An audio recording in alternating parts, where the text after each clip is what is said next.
Yan, magandang hapon sa inyo mga kababayan. Ito po ang Kababayan TV. Okay? I'm here to say, hear me now. This is a Soulfire production.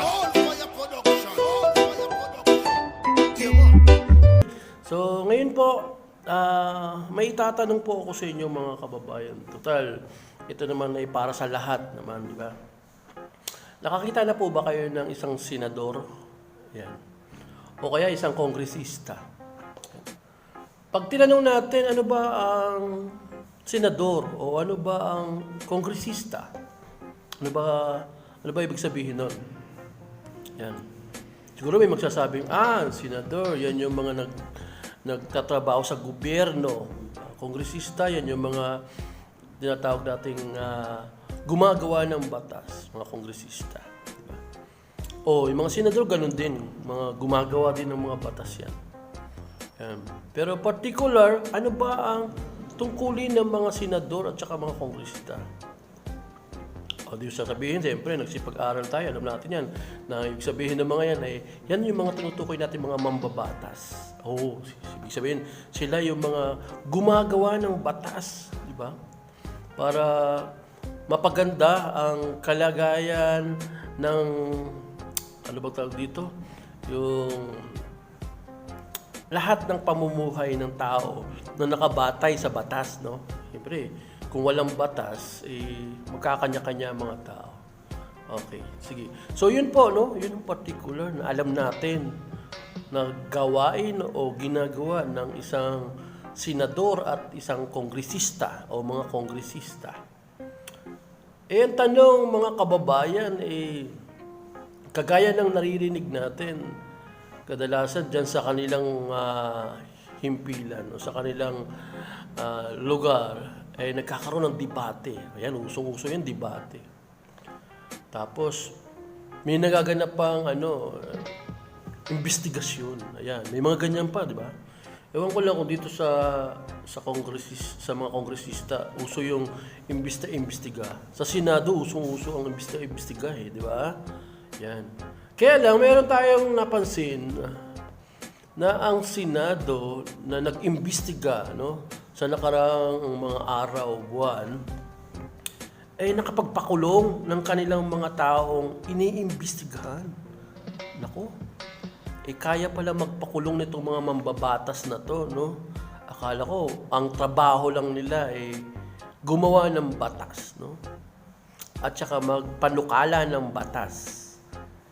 O sabihin na natin, mag-imbestiga. Pero may kakayahan din pala silang magpakulong. Kasi yun yung nangyari nung nakaraan dahil hindi sumasagot yung kanilang iniimbestigahan, hindi nila makuha yung kanilang sagot, ipinakulong nila yung isang iniimbestigahan. Yun ba ay kasama sa kanilang tungkulin na magpakulong ng mga taong iniimbestigahan nila kapag hindi sinagot yung kanilang katanungan? Pag hindi ka sumagot, ayaw mo sumagot doon sa tanong na gustong malaman nila, pwede ka na palang makakulong. Kasi meron silang ipinakulong. Kung napanood nyo ba yun? Napakinggan nyo ba sa balita? Meron silang ipinakulong na inimbestigahan nila dahil hindi sumasagot doon sa mga katanungan nila. Naku, delikado pala, no? Ang tanong ngayon dito, mga kababayan, karapatan ba yun ng mga mambabatas o tungkulin o gawain o bahagi ng kanilang trabaho na magpakulong ng isang tao o maging ordinaryo man yan o may katungkulan kapag iniimbestigahan nila tapos hindi sumasagot dun sa katanungan na itinatanong nila pwede na pala nilang ipakulong ang malas naman ng taong iyon. Paano kung napunta ka doon dahil lang sa kailangan mong lumitaw dahil para hindi ka mapaghinalaang gumagawa din ng mali, di ba? Pero dahil may mga itinatanong ka na hindi mo alam at pag hindi ka sumagot, pwede ka pala makulong. Yun nga na yung nangyari. Ang tanong ngayon Nasa kapangyarihan ba yun ng mga senador o ng mga kongresista na magpakulong sila ng mga taong iniimbestigahan nila? Alam ko, dapat bago ka makulong, patunayan muna na nagkasala ka eh. Di ba? Parang ganun. Yung problema hindi mo alam yung isasagot mo nga doon eh. Yun. So yun po mga kababayan. So mas maganda, may pasasagutin tayo dito sa katanungan ko na to. Kahit ako hindi ko rin yun masasagot dahil di naman ako mambabatas. Diba? So pasasagutin natin dito yung kapwa mambabatas. Kung talaga bang may karapatan ang mga senador na ipakulong ang mga taong iniimbestigahan nila. Lalo na kung hindi nila makuha yung kanilang kasagutan doon sa itinatanong nila sa taong iniimbestigahan nila. Okay? Ayan, pakinggan po natin ang isang mambabatas din naman na kapwa nila mambabatas, siyempre.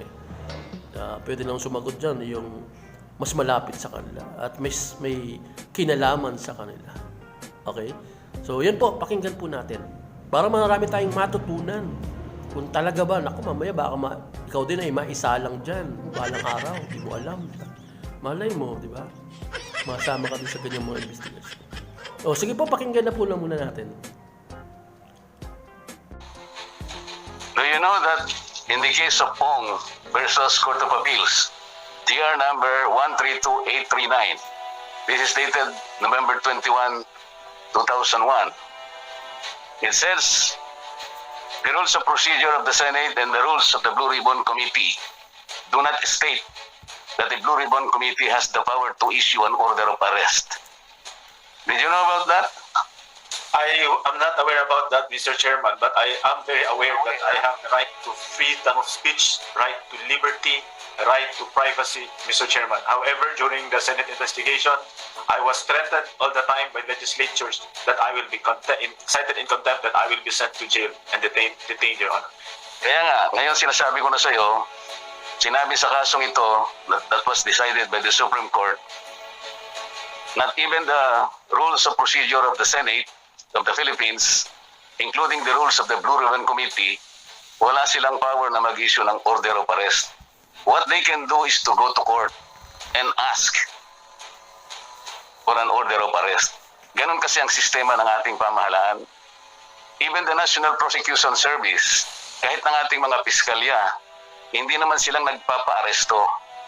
Not even the Department of Justice can do that. They will have to go to court and ask for an order of arrest. Ito maliwanag. Wala naman silang kapangyarihan na magpa-aresto ng tao. Hindi ko nga alam kung bakit meron silang na-detain ngayon, kung paano nila inaresto. Dapat sana ay gumawa ka na ng paraan, pumunta ka na sana sa korte, sapagkat ang nangyayari, hindi na nga in aid of legislation. Alam mo ba yung Attorney Lau, are you still there? I am present, Mr. Chairman. Still here, Are Mr. you Chairman. familiar with the case of Neri versus Senate Blue Ribbon Committee? I'm not aware, Mr. Chairman. Okay. In this case, pakinggan mo lang mabuti, ano? In this case, the Supreme Court held that the Senate's power of inquiry shall be used to obtain information in aid of legislation and not to gather evidence of a crime, which is essentially prosecutorial, not a legislative function. Sinabi pa niya ganito, no matter how noble the intentions of the respondent committees, in this case Blue Ribbon and other committees joining them, they cannot assume the power reposed upon our prosecutorial bodies and courts. The determination of who is or are liable for a crime or illegal activity, the determination of who should be hailed to court for prosecution, and the task of coming up with conclusions and findings of facts regarding anomalies, especially the determination of criminal guilt, are not functions of the Senate. Congress is neither a law enforcement nor a trial agency. Maliwanag ba sa iyo yun, Attorney Lau? Very clear, Mr. Chairman. Thank you for the education, Mr. Chairman. Kasi ang Senado hindi isang prosecutor's office. Yan ay nasa province na ng National Prosecution Service natin. Kaya nga meron tayong NBI, meron tayong fiscal, at saka yung dapat malaman mo rin ito, you have the right to privacy. You have the right to invoke the right against self-incrimination. In the case of Ople versus Torres, 293 SCRA 141, the Supreme Court had the opportunity to discuss the independent constitutional right to privacy as explicitly recognized in Section 3, Paragraph 1 of our Bill of Rights, and its other facets in Section 1, Section 2, Section 6, and Section 8 of the Bill of Rights. Ito yung dapat ay tiningnan mong mabuti kesa naman pinayagan mo yung sarili mo na mag-isa ka doon. Sa tingin natin ay hindi na nga in aid of legislation. And you should also be apprised of this. Under Section 18 of the Senate Rules of Procedures governing inquiries in aid of legislation, and under Section 6 of the Rules of the Blue Ribbon Committee, a vote of the majority of all members are required. Let me repeat that. A vote of the majority of all members are required in case of citing in contempt. Did you know that the Blue Ribbon Committee can cite you or anybody appearing before them with only two people agreeing? Number one, the chairman and any other member. And that is against their own rules. Did you notice that, Attorney Lau? I noticed that, Mr. Chairman. It was repeated multiple times as a threat to my person. Okay, do you think sa ngayon, habang nagpapatuloy ang investigation sa Senado, meron na bang nakalap na evidence that any official or employee of PSTBM had anything to do with the kind of accusation or allegation that they have been getting in subjecting the employees of Farmally into this prolonged questioning and inquiry? Meron na bang kasangkot na mga public officials, particularly with PSDBM? None, Mr. Chairman. Despite 7 or 8 hearings already conducted by the Senate, there has been no established proof of that. Only insinuation, Mr. Chairman. More particularly on the issue na may binabanggit sila na merong switching of certificates, merong switching of production dates.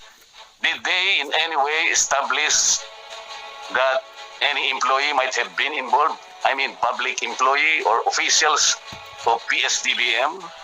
Was there an indication that somebody conspired or aided or in cahoots with the kind of allegation that they are now trying to elicit in their prolonged and continuing investigation? No, Mr. Chairman. Okay. The reason why I'm asking these questions, because if you will review the rules of the Blue Ribbon Committee, sinasabi nila doon that in the course of their investigation, if they uncover evidence of misfeasance, malfeasance, and nonfeasance, they will refer it to the Ombudsman, to the DOJ, and any other investigative agency as the case may be. Kung totoo man, halimbawa, ipaghalimbawa na natin na meron na silang nakalap na ebidensya, all of them are saying they have built up a strong evidence. O bakit naman hindi pa sila pumunta sa Ombudsman, Mr. Chair? O sa DOJ, sapagkat nandun naman sa kanilang tuntunin yun. Hindi nila ginagawa because they are building up a case, Attorney Lau, that is going beyond formal inquiry and investigation in aid of legislation. Investigations cannot be done to build up a case. This is the province of the prosecution service of our government. Do you understand that, Attorney Lau? I understand fully, Mr. Chairman. That's how I was also educated in law school, Mr. Chairman. Yun na, kaya nga sa iyo ko particularly sinasabi ito, sayang naman kasi kabisado mo yung batas, abogado ka naman, para hindi ka na sana na-traumatize kagaya ni Miss Mago. Si Miss Mago, we can understand na na-traumatize siya, hindi na siya preparado sa ganito, lalong-lalo na kung pagtatanungin mo naman sa environment na parang nananakot ka pa, mahirap talaga yun. O ayan po, mga kababayan. Narinig niyo na po? Naku, itong nagsalita na to, kakaiba tong mambabatas na to. Yan ang trending o in-demand na mambabatas ngayon sa panahon natin ngayon. No? Na matinding kumontra sa lahat ng mga nasa tingin niya ay kakontra-kontra naman talaga. Di ba? Yan, bilhin mo, pati yung Senado, talagang tinatapatan niya. At meron naman siyang, di ba? Meron naman siyang kakayahang sabihin yung mga bagay na yun dahil may kaalaman siya sa batas, di ba? So, yan, no? Nabanggit niya na sa inyo. Kung ano lang ang bahagi at tungkulin at karapatan ng isang senador. Kaya, kawawa naman yung nakulong. Kung talagang nakakulong pa siya hanggang ngayon. Ayan. Di po ba? Paano yung mga hindi nila nahuhuli? Yun ba ay lumabag na sa batas or pwede nang maging wanted kapag hindi ka nakarating ng Senado? O, di ba? So, hanggang dyan na lang po mga kababayan. At least meron tayong isang mambabatas na may alam sa batas.